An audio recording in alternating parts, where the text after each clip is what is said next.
बाबा दिहले टिकवा से रहमते जबो से रहमते जबो बलमुआ कैसे ते जब रे छोटी नाना दी बलमुआ कैसे ते जब रे छोटी नाना दी हमार जिया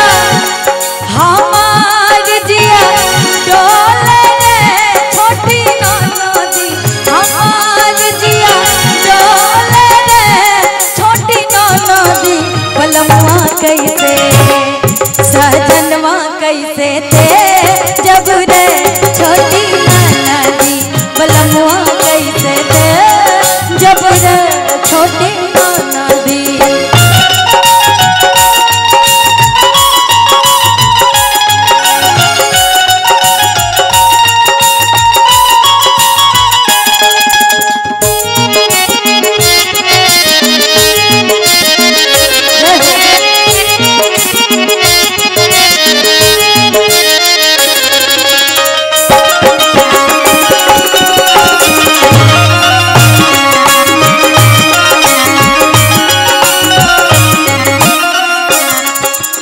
और ये बहुत ही प्यारा आशीर्वाद लोग सर के साथ मौसा जी हैं, मौसा जी ना रंजय जी, उनकी तरफ से 500 रुपए का आशीर्वाद पैर छू कर के बार बार प्रणाम है और मैं आशीर्वाद की कामना करती हूँ।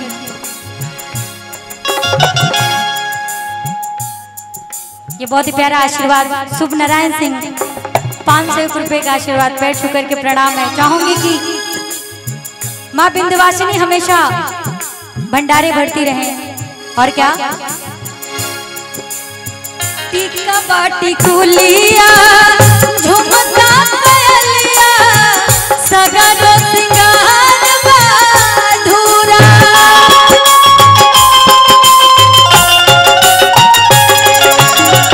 कबनो सुहागिन के दिल के पियसिया पियावा के प्यार तार पूरा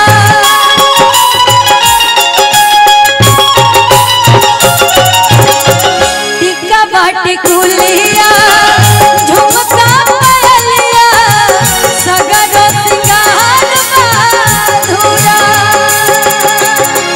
कबनो सुहागिन के दिल के पियसिया पियावा के प्यार तार पूरा खजनवा सब ते जब रे छोटी नाना दी खजनवा सब ते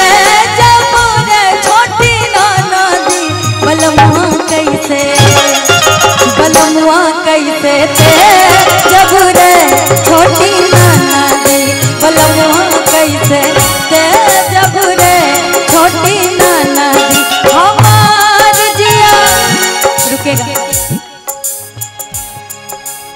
लड़की आलोक सर की मामी पूजा जी की तरफ से छोटी मामी पूजा जी की तरफ से 101 रुपए का आशीर्वाद। मैं चाहूंगी कि जब तक गंगा मैया में पानी रहे तब तक आपके सिंदूर की जिंदगानी रहे, हमेशा खुशियों से घर परिवार भरा रहे।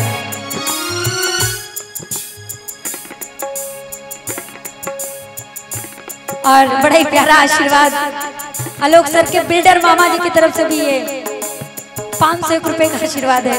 माता रानी हमेशा प्यारा आशीर्वाद बनाए रखें। और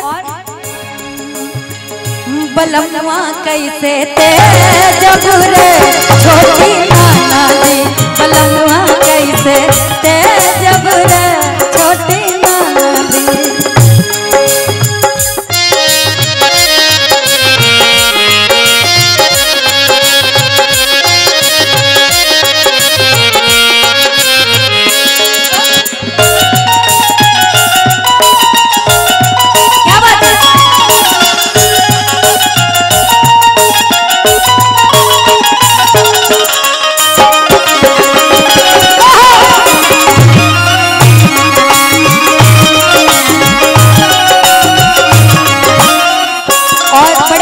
सौभाग्य से किसी लड़की को एक अच्छा घर परिवार मिलता है, जैसे कि शेफाली मैम को मिला है इतना प्यारा परिवार। क्या बहुत ही सुंदर सी लाइन है। घर पारनी मन नीका ससुरवा भाग से पावे कोई।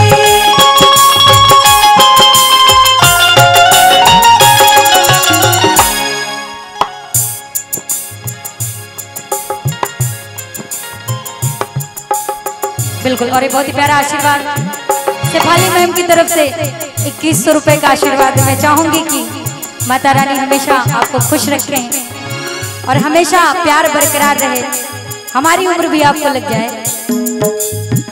घर बारनी मन नीका ससुरवा भाग से पावे कोई।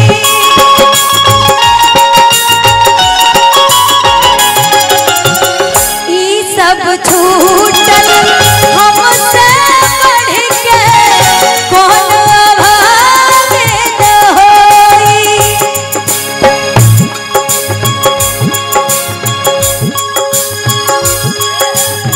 घर बारनी मन नीका ससुरवा भाग से पावे कोई।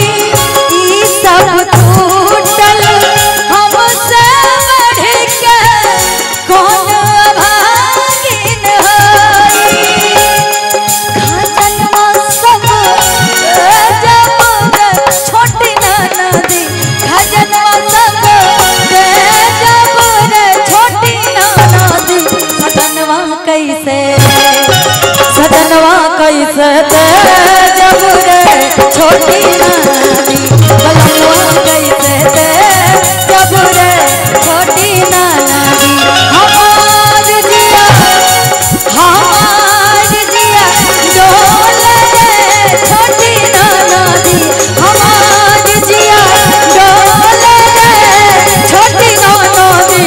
सजनवा कैसे जब रे छोटी ननदी।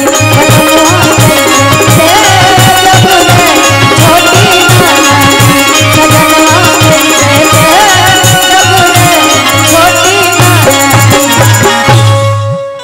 और अगर अच्छा लगा हो तो मैं इधर से चाहूंगी आशीर्वाद स्वरूप।